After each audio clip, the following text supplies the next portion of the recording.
পশ্চিমবঙ্গ সম্বন্ধে কিছু গুরুত্বপূর্ণ জিওগ্রাফি অর্থাৎ ভূগোলের কিছু গুরুত্বপূর্ণ প্রশ্ন পশ্চিমবঙ্গ সম্বন্ধে, সব প্রশ্ন পরীক্ষা বারবার আসে।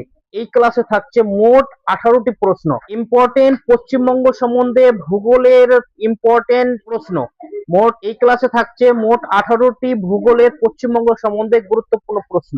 Hello students, welcome to a new class. In this class, we will discuss geography short questions about West Bengal. Paschimbanga সম্বন্ধে ভূগোলের আমরা কিছু ইম্পর্টেন্ট প্রশ্ন এই ক্লাস আলোচনা করব। মোট প্রশ্ন থাকছে 18টি।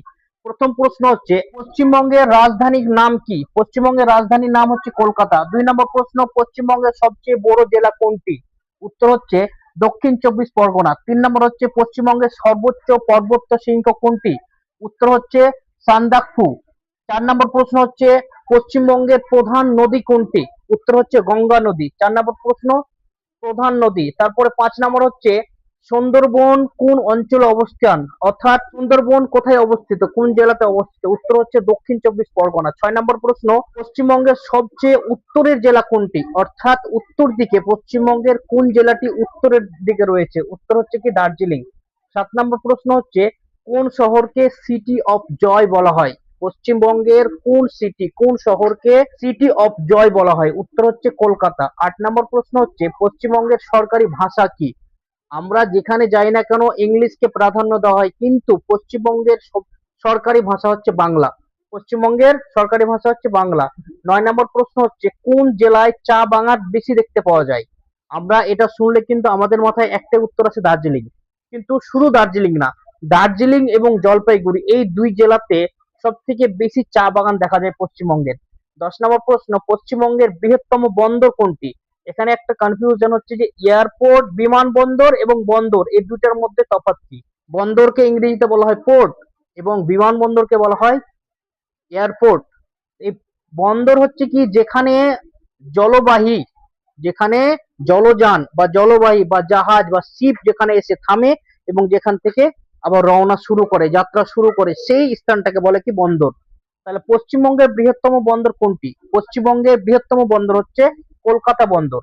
11 নম্বর প্রশ্ন, পশ্চিমবঙ্গের কোন জেলাকে রেশম নগরী বলা হয়?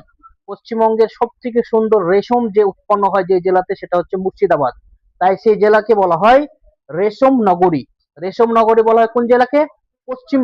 পশ্চিমবঙ্গের কোন জেলাকে রেশমি নগরী বলা হয়? সেটা হচ্ছে কি মুর্শিদাবাদ জেলা। তারপরে 12 নম্বর প্রশ্ন হচ্ছে কি, কোন জাতীয় উদ্যান বিখ্যাত? পশ্চিমবঙ্গের কোন জাতীয় উদ্যান বিখ্যাত? উত্তর হচ্ছে কি জলদাপাড়ার জাতীয় উদ্যান হচ্ছে বিখ্যাত। তারপরে 13 নম্বর প্রশ্ন, পশ্চিমবঙ্গের দীর্ঘতম নদী কোনটি? দীর্ঘতম বলতে সব থেকে বড় নদী। উত্তর হচ্ছে গঙ্গা। আমরা এর আগে পড়েছিলাম কি পৃথিবীর সব থেকে বড় নদীর নাম কি? নীলনদ, যার দৈর্ঘ্য 6650 কিলোমিটার। পশ্চিমবঙ্গের সব থেকে বড় নদী হচ্ছে গঙ্গা নদী এবং নীলনদ নদী হচ্ছে বিশ্বের সব থেকে বড় নদী। তারপরে প্রশ্ন হচ্ছে, পশ্চিমবঙ্গের কোন জেলায় বেশি বনভূমি দেখা যায় বা বেশি জঙ্গল রয়েছে, বেশি বনভূমি রয়েছে? সেটা উত্তর হচ্ছে কি জলপাইগুড়ি। পশ্চিমবঙ্গের জলপাইগুড়ি জেলায় সব থেকে বেশি বনভূমি দেখতে পাওয়া যায়। 15 নম্বর প্রশ্ন হচ্ছে, পশ্চিমবঙ্গের বিখ্যাত সমুদ্র সৈকতের নাম কি? উত্তর হচ্ছে দীঘা। পশ্চিমবঙ্গের সব থেকে বিখ্যাত সমুদ্র সৈকতের নাম হচ্ছে দীঘা। তারপরে প্রশ্ন, পশ্চিমবঙ্গের কোন পাহাড়ি শহর সব থেকে জনপ্রিয়? সব থেকে জনপ্রিয় হচ্ছে দার্জিলিং। দার্জিলিং যে পাহাড়ি শহর রয়েছে পশ্চিমবঙ্গের সব থেকে, সেই শহরটি জনপ্রিয়। তারপরে 17 নম্বর প্রশ্ন, পশ্চিমবঙ্গের কোন নদীর উপরে ফরাক্কা ব্যারেজ তৈরি নির্মাণ হয়েছে? কোন?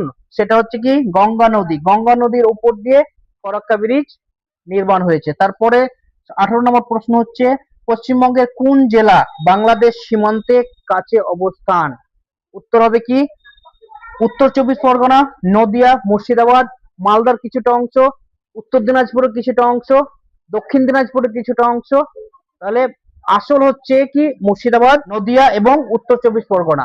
এই তিনটা জেলা বেশি অংশটুক বাংলাদেশের সাথে, বাংলাদেশের সীমান্তের কাছে অবস্থান রয়েছে। ঠিক আছে, তাহলে এই ছিল 18টি পশ্চিমবঙ্গ সম্বন্ধে 18টি খুব ইম্পর্টেন্ট জিওগ্রাফির প্রশ্ন, অর্থাৎ ভূগোল বিষয়ের জিকে কোশ্চিন, ভূগোলের উপরে জিকে কোশ্চিন, সেটা হচ্ছে পশ্চিমবঙ্গের। এবং আমাদের জানা খুব প্রয়োজন, যেহেতু আমরা পশ্চিমবঙ্গের বাসিন্দা। তাই আমরা যেখানে বসবাস করি, যে জায়গায় আমরা যেখানে বসবাস করি, যে রাজ্যে বসবাস করি, অন্ততপক্ষে সেই রাজ্য সম্বন্ধে আমাদের খুঁটিনাটি জেনে থাকা উত্তম। কারণ এইসব প্রশ্ন যদি আমরা পশ্চিমবঙ্গে পরীক্ষা দিই, কোনো কম্পারেটিভ এক্সাম হোক, প্রতিযোগিতামূলক পরীক্ষা হোক বা সিলেবাসের প্রশ্ন হোক, এইসব প্রশ্নের সম্মুখীন আমাদের হতেই হবে। কারণ পশ্চিমবঙ্গের সম্বন্ধে, পশ্চিমবঙ্গের ভূমি সম্বন্ধে, পশ্চিমবঙ্গের জিওগ্রাফিক্যাল সম্বন্ধে, ভূগোলের সম্বন্ধে আমাদের খুঁটিনাটি বিষয় জানা দরকার। পশ্চিমবঙ্গের ইতিহাসও জানা আমাদের দরকার। ঠিক আছে, তাহলে এই ছিল আজকের ক্লাসে 18টি ইম্পর্টেন্ট পশ্চিমবঙ্গের জিওগ্রাফির প্রশ্ন এবং তার উত্তর। আশা করি এই প্রশ্নগুলি তোমাদের প্রত্যেকের কাজে আসবে, কাজে লাগবে। তাই এগুলোকে তোমরা সময় মতো আয়ত্ত করো এবং নোট রূপে সঞ্চয় করে রাখো।